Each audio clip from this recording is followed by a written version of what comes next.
ज़्यादातर लोग पेसिमिस्टिक और नेगेटिव क्यों होते? क्योंकि हम इंसान इस दुनिया में पिछले करोड़ों सालों से हैं और उसमें से हमने 99% से भी ज़्यादा टाइम एक जंगली आदिवासी की तरह गुजारा है। और इसीलिए आज भी हमारे अंदर नेगेटिव सोच और पेसिमिज्म सबसे पहले आता है, और वो भी नेचुरली। इसका मतलब ये है कि नेगेटिव सोच रखना हम इंसानों की डिफ़ॉल्ट सेटिंग है, क्योंकि ये बायोलॉजिकली हमारी जीन्स में है। क्योंकि दोस्तों, सर्वाइवल के लिए और जान बचाने के लिए वही सोच ज़रूरी थी। जब आपके सामने शेर खड़ा है तो आप बिना कुछ सोचे समझे अपनी जान बचाने के लिए भागोगे। वहां खड़े रह के प्रोज एंड कॉन्स एनालाइज नहीं करोगे। बस प्रॉब्लम ये है कि हमारी सोसाइटी बहुत कम टाइम में बहुत ज़्यादा तेज़ी से डेवलप हो चुकी है, लेकिन हमारा माइंडसेट वैसा ही रह गया है, जिसकी वजह से प्रॉब्लम ये हो रही है कि हम animal attacks, terrorist attacks, murders, Wars, दूसरे सारे नेचुरल डिजास्टर्स से, इन सारे रीजंस को मिलाकर भी आज हर साल इतने लोग नहीं मरते जितने सिर्फ और सिर्फ सुइसाइड से मर रहे हैं।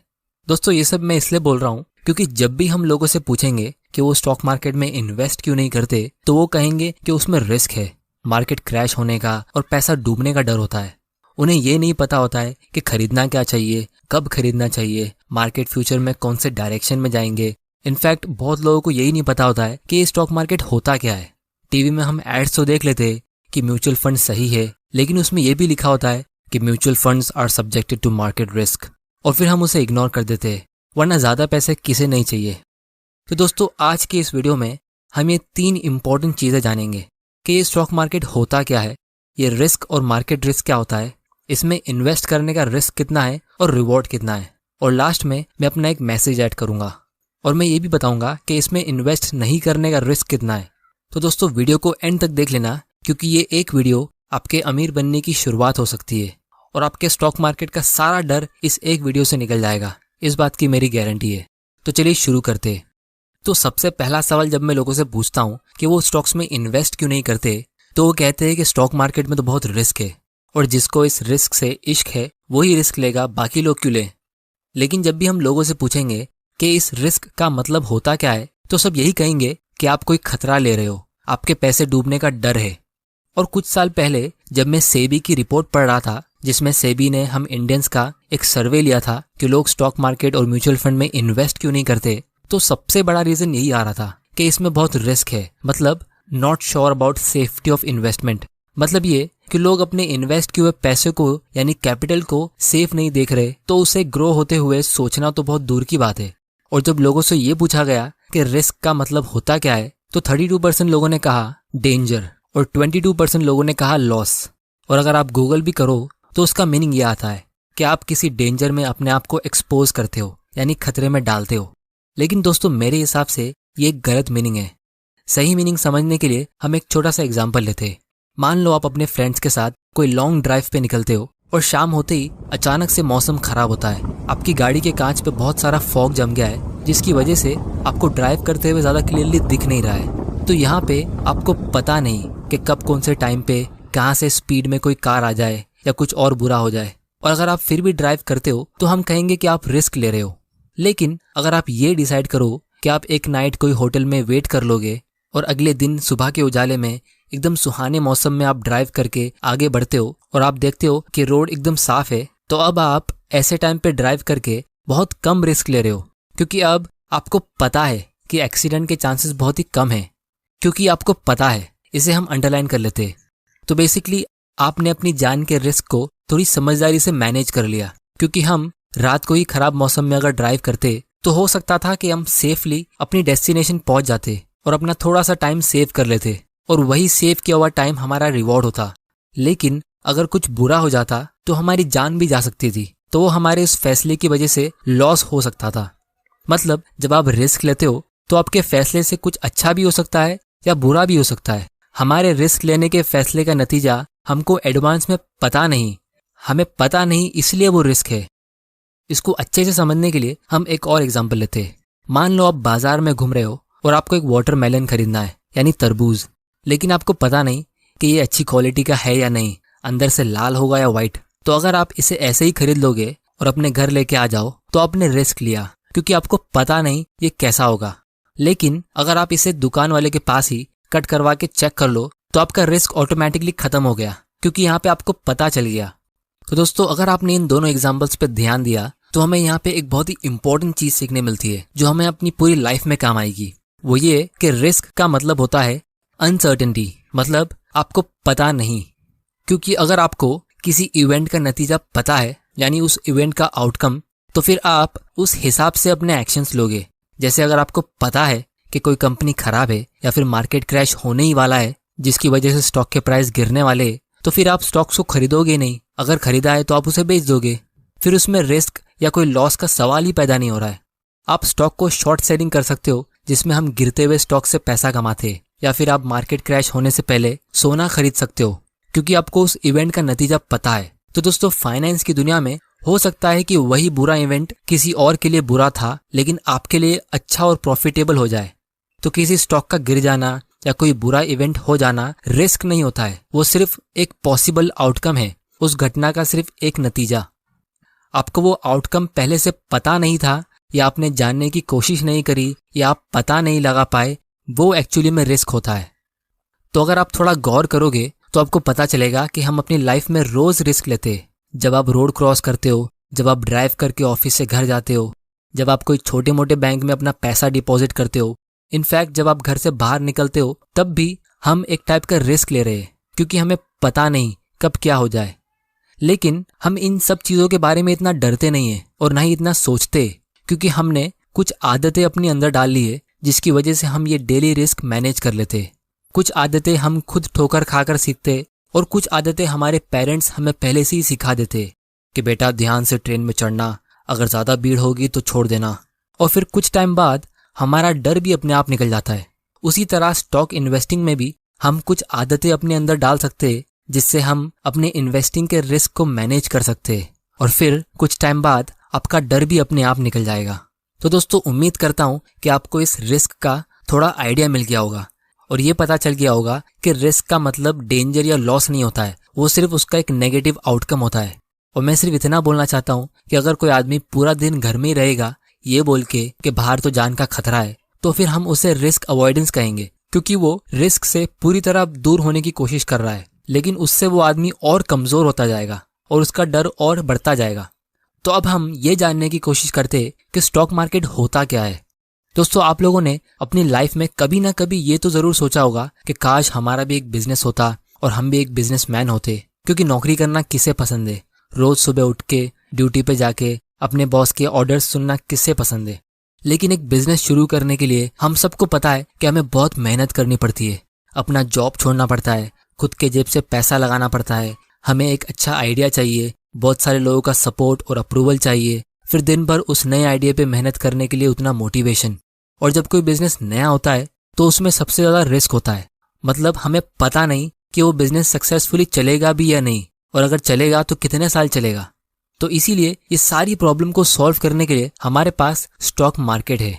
स्टॉक मार्केट एक ऐसा बाजार है, इनफैक्ट ये बाजार नहीं, एक ऑक्शन मार्केट है, यानी यहाँ पे नीलामी होती है कंपनीज की। स्टॉक मार्केट के जरिए किसी कंपनी के साइलेंट पार्टनर बन सकते हो और जितना प्रॉफिट उस कंपनी के ओनर्स कमाएंगे आप भी उतना कमा सकते हो अपनी ओनरशिप स्टेक के हिसाब से, मतलब जितने शेयर्स आपके पास है उसके हिसाब से।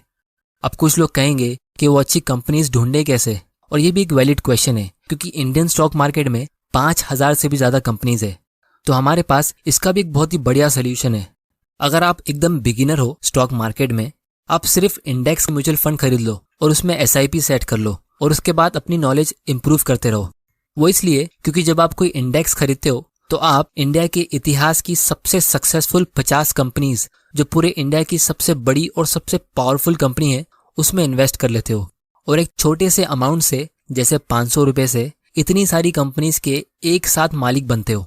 अब दोस्तों, हो सकता है कि बहुत लोगों को फिर भी थोड़ा डर हो, क्योंकि हम न्यूज में देखते हैं कि कैसे मार्केट क्रैश होते रहते हैं और लोगों के पैसे डूबते रहते हैं, और जब मार्केट क्रैश होता है तो उसे सारे न्यूज चैनल में दिखाया जाता है। लेकिन जब सेंसेक्स धीरे धीरे करके रिकवर करता है तो वो सब जगह न्यूज में दिखाया नहीं जाता है, क्योंकि वो धीरे धीरे होता है। जैसे आप देख सकते हो, हर एक क्रैश के बाद मार्केट रिकवर होता है, क्योंकि हर शाम के बाद एक सुबह होती है। अगर आप ये सोचते हो कि मार्केट क्रैश के बाद रिकवर होगा ही नहीं, तो मेरे हिसाब से ये ऐसा हो गया जैसे कोई 25 साल का जवान लड़का रात को ये सोचकर सोता है कि वो सुबह उठेगा ही नहीं। तो दोस्तों, फिलहाल के लिए मैं सिर्फ इतना बोलने की कोशिश कर रहा हूँ कि लॉन्ग टर्म में ये ग्राफ मेरे हिसाब से ऊपर ही जाना चाहिए, क्योंकि आज की जनरेशन पुरानी जनरेशन के मुकाबले ज़्यादा कमाती भी है और ज़्यादा खर्चा भी करती है। इसके मल्टीपल रीजंस होते हैं, जैसे महंगाई बढ़ गई, स्टैंडर्ड ऑफ लिविंग बढ़ गया, लाइफस्टाइल इन्फ्लेशन बढ़ गया, वगैरह वगैरह। और इंडिया पूरे दुनिया की सबसे यंग कंट्रीज में से एक है। मतलब ये कि इंडिया की आधी पॉपुलेशन 25 साल से भी कम उम्र की है और 2/3 पॉपुलेशन यानी हर 3 में से 2 लोग 35 साल से भी कम उम्र के हैं, जिसकी वजह से मुझे ये लगता है कि इंडिया की ग्रोथ यानी एक्चुअल अर्निंग और स्पेंडिंग पोटेंशियल फ्यूचर में है। अब दोस्तों फाइनली हम स्टॉक मार्केट इन्वेस्टिंग का रिस्क और रिवॉर्ड कंपेयर करते हैं, लेकिन उससे पहले आप लोग मेरे इस सवाल का जवाब देना। क्या दुनिया में कोई भी ऐसा आदमी है जो गारंटीड बोल सकता है कि स्टॉक मार्केट अगले 1 मिनट में ऊपर जाएगा या नीचे? चलो इस टाइम को थोड़ा बढ़ा देते हैं। क्या कोई भी ये बोल सकता है 100% गारंटी के साथ कि कल मार्केट नीचे जाएगा या ऊपर, या फिर 1 महीने बाद मार्केट कहाँ जाएगा, या फिर 1 साल बाद? दोस्तों इसका आंसर है नो, क्योंकि शॉर्ट टर्म में मार्केट कहाँ जाएगा, लोग कैसा बिहेव करेंगे, कोविड-19 जैसा कोई नया वायरस दुनिया में आएगा जिसकी वजह से लोग डर के अपने स्टॉक्स वापस बेचने लगेंगे, या फिर कोई नई प्रॉब्लम क्रिएट हो जाएगी, ये सब चीज कोई भी गारंटी के साथ नहीं प्रिडिक्ट कर सकता। तो इसीलिए स्टॉक मार्केट में शॉर्ट टर्म के लिए, जैसे कुछ महीने या कुछ साल के लिए इन्वेस्ट करना रिस्की है, क्योंकि अब हमें पता है कि रिस्क होता क्या है और हमें ये नहीं पता कि शॉर्ट टर्म में मार्केट कहाँ जाएगा। तो अगर आपको कोई भी गारंटी दे दे कि आपका 21 दिन में पैसा डबल हो सकता है, या फिर आपको हर रोज ट्रेडिंग से इतना इतना प्रॉफिट मिल सकता है, तो आपको ऐसे लोगों से दूर रहना चाहिए। लेकिन जब हम लॉन्ग टर्म सोचते तो लंबे समय में मार्केट हमेशा ऊपर ही जाना चाहिए, जैसे हमने यहाँ पे देखा। तो अगर आप 1 या 2 महीने की जगह पे 5 या 7 साल का प्रेडिक्शन करो तो ज्यादा चांसेस है कि सेंसेक्स आज जितने पॉइंट पे है वो उससे ऊपर ही जाएगा। फिर चाहे बीच में एक मार्केट क्रैश भी क्यों ना आ जाए, मार्केट रिकवर भी कर लेते जैसा हमने यहाँ पे देखा। और अगर आप इस टाइम फ्रेम को थोड़ा और लंबा कर दो, जैसे 10 या 15 साल, तो फिर और भी बढ़िया, क्योंकि सेंसेक्स ने पास्ट में कोई भी 10 साल के पीरियड में लॉस दिया ही नहीं है, जो आप इस चार्ट में देख सकते हो। और ये तो वन टाइम लमसम इन्वेस्टमेंट का डेटा है, वो भी साधारण से इंडेक्स फंड का, जिसमें डिविडेंड्स भी इंक्लूडेड नहीं है। अगर आप SIP करोगे तो ये और भी कम रिस्की होना चाहिए, और इसको भी हम आने वाली वीडियोस में डिटेल में डिस्कस करेंगे। और फिर जब आप कुछ आदतें अपने अंदर डालते हो, जैसे इमरजेंसी के लिए आप एक्स्ट्रा पैसे अलग रखते हो और अपने माइंडसेट को इम्प्रूव करते हो, और तब कोई मार्केट क्रैश होता है जिसमें लोग डर के अपने स्टॉक्स और म्यूचुअल फंड बेचने लगते हैं, जैसे लास्ट ईयर मार्च में हुआ था, तो एकेडमिक फाइनेंस की दुनिया में इसको हम मार्केट रिस्क बोलते हैं, क्योंकि हो सकता है कि आपको वही टाइम पे पैसों की जरूरत पड़ जाए। लेकिन जब आपने अपने लिए इमरजेंसी फंड रखा है और आपको अपने इन्वेस्टेड पैसों की जरूरत नहीं है और आपका माइंडसेट इन्वेस्टिंग का है, तो मार्केट रिस्क आपके लिए बुरा नहीं होगा। इनफैक्ट आप वो टाइम पे ज्यादा इन्वेस्ट कर सकते हो और उस मार्केट रिस्क का फायदा उठा सकते हो। तो इसी तरह जब आप लॉन्ग टर्म इन्वेस्टिंग करते हो तो आप एक नहीं बल्कि 2 तरीके से फायदा उठाते हो। सबसे पहला, आप इस मार्केट रिस्क से अपने आप को बचा देते हो और उसका फायदा उठा सकते हो, और दूसरा, आप कंपाउंडिंग को यूज करोगे। और अगर मैं डायरेक्ट स्टॉक इन्वेस्टिंग की बात करूं, तो जब आप किसी कंपनी की अच्छे से रिसर्च करते हो और आप कॉन्फिडेंट होते हो कि ये कंपनी बहुत ही बढ़िया है और ये फ्यूचर में बहुत ही अच्छा परफॉर्म करने वाली है, तो फिर आपका रिस्क अपने आप बहुत कम हो जाता है। और अगर आप ऐसी सॉलिड कंपनीज का पोर्टफोलियो क्रिएट कर दो और एक लॉन्ग टर्म के लिए इन्वेस्ट कर दो, तो फिर और भी बढ़िया। अब दोस्तों नो डाउट ये बोलना आसान है, और इस पूरे प्रोसेस में सबसे मुश्किल पार्ट माइंडसेट का होता है। इसीलिए जब आप यहाँ पे थोड़ा ध्यान दोगे तो आपको पता चलेगा कि आपकी ज्यादा नॉलेज ऑटोमेटिकली रिस्क को कम कर रही है। वही स्टॉक किसी और आदमी के लिए रिस्की हो सकता है, क्योंकि उसको खुद को पता नहीं कि उसने क्या खरीद लिया है, और जब थोड़ा सा मार्केट गिरता है तो वो उसे डर के मारे बेच देता है। तो दोस्तों फाइनली मैं सिर्फ इतना बोलना चाहूंगा कि जब आप अपना कीमती टाइम देके मेहनत करके पैसा कमाते हो और फिर उसको ऐसी जगह रखते हो जहां वो इन्फ्लेशन को भी बीट नहीं कर पाता, मतलब जितनी तेजी से महंगाई बढ़ रही है सिर्फ उतनी तेजी से आपका पैसा ग्रो नहीं हो पा रहा है, तो फिर ये कितनी सैड बात हो गई। ये तो ऐसा हो गया जैसे आपने बहुत मेहनत करके एक कंपनी स्टार्ट की और फिर आपने उसमें बहुत सारे लोगों को नौकरी दी, फिर उनसे काम कराने के बदले आप खुद और ज्यादा मेहनत करने लगे और आपने उन सारे एम्प्लॉयज को लंबी छुट्टी दे दी, और फिर अपने बुढ़ापे में जब आपको उनकी बहुत ज्यादा जरूरत है तो वो एम्प्लॉयज एकदम आलसी और कमजोर हो चुके हैं। तो इसमें गलती किसकी है? इसीलिए आपको लाइफ में रिस्क मैनेज करना आना चाहिए, मीनिंगफुल रिस्क लेना आना चाहिए, उसे अवॉइड नहीं करना है, क्योंकि सबसे बड़ा रिस्क लाइफ में रिस्क नहीं लेना होता है। और जरूरी नहीं कि आपको ज्यादा रिस्क लेने की जरूरत है, आप कम रिस्क लेके भी ज्यादा रिवॉर्ड कमा सकते हो। एकेडमिक फाइनेंस कहती है कि आपको ज्यादा कमाने के लिए ज्यादा रिस्क लेना ही पड़ेगा, लेकिन ये एक फालतू डेफिनेशन है। इस पे भी हम एक अलग वीडियो में चर्चा करेंगे। और लोग कहते हैं कि इक्विटी इन्वेस्टिंग सबके लिए नहीं है, क्योंकि इसके लिए आपको बहुत ज्यादा नॉलेज, पैसा और टाइम चाहिए। लेकिन पर्सनली मेरा ओपिनियन यही है कि स्टॉक इन्वेस्टिंग सबके लिए है और होना चाहिए। क्योंकि अगर कोई आदमी बहुत बीमार और कमजोर होता है तो हम सब उससे यही कहेंगे कि वो अपनी हेल्थ का ध्यान दे और हेल्दी बने। उसी तरह अगर कोई फाइनेंशियली वीक है और पुअर है तो मैं उससे यही कहूंगा कि वो इस गेम ऑफ मनी को सीखे और अपने माइंडसेट को इम्प्रूव करे। क्योंकि आज की तारीख में हमें अमीर बनने के लिए और एक हैप्पी और कंफर्टेबल लाइफ जीने के लिए फिजिकल से ज्यादा मेंटल पावर चाहिए। और यहाँ पे मैंने कहा था कि जब कोई नई कंपनी शुरू करता है तो उसे बहुत रिस्क लेना पड़ता है। इसका मतलब ये नहीं कि आपको कंपनी चालू नहीं करनी चाहिए। अगर आपके पास कोई बिजनेस आइडिया है और उसे एग्जीक्यूट करने की ताकत है तो बहुत ही बढ़िया। लेकिन अगर आप वो नहीं कर सकते तो कम से कम आप ये कर सकते हो कि एग्जिस्टिंग सक्सेसफुल कंपनीज के ओनर बन जाओ। और सच कहूं तो ये हिस्ट्री का सबसे बेस्ट और आसान टाइम है फाइनेंशियल फ्रीडम अचीव करने का। और स्टॉक मार्केट हमें यही मौका देता है। और जिन्होंने स्टॉक मार्केट में पैसा गंवाया है उन्हें खुद को पता है कि वो उनकी लालच थी, यानी कम टाइम में ज्यादा पैसा कमाने के चक्कर में, और उनकी लैक ऑफ नॉलेज। तो दोस्तों आप लोग मुझे बताना नीचे कमेंट करके कि जब आप लॉन्ग टर्म के लिए इसमें इन्वेस्ट करते हो तो आपको क्या लगता है, आपका कैपिटल लॉस होने का रिस्क कितना है। तो दोस्तों उम्मीद करता हूं कि आपको इस वीडियो से ये पता चल गया होगा कि लोग स्टॉक मार्केट से इतना डरते क्यों है, स्टॉक मार्केट होता क्या है, रिस्क का मतलब ये होता है, ये नहीं, और ये म्यूचुअल फंड में मार्केट रिस्क क्या होता है। दोस्तों ये चैनल मैंने इसीलिए स्टार्ट किया है ताकि आप लोगों को नॉलेज, मोटिवेशन और डायरेक्शन मिल सके, क्योंकि इन्वेस्टिंग के साथ एक राइट माइंडसेट भी चाहिए होता है।